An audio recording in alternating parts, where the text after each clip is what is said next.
యేసయ్య అలా చెప్పలేదురా బాబు, యేసయ్య చెప్తుంది ఇదిరా అని చెప్తుంటే మా మీద విమర్శలు చేస్తున్నారు. అప్పుడు యేసయ్యని ఏ విధంగా అయితే మతబోధకులు చంపారో వాళ్ళ వారసులే వీళ్ళు. యేసు చెప్తున్న మాటలు వీళ్ళకి తలకెక్కవు. చెప్తున్న వాళ్ళని ద్వేషిస్తారు, వాళ్ళ మీద విపరీతమైన వ్యక్తిగత విమర్శలకు కూడా దిగుతారు. అది వీళ్ళ విధానం. రైట్. ఆ తర్వాత 1 కొరింథీయులు 7వ అధ్యాయం 35వ వచనంలో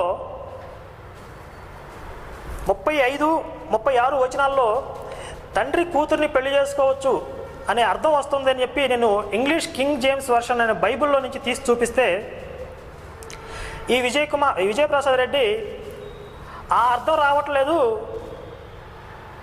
వేరే అర్థం వస్తుందని చెప్పాడు. ఇక్కడ మనం బాగా పరిశీలించాల్సిన విషయం ఏంటంటే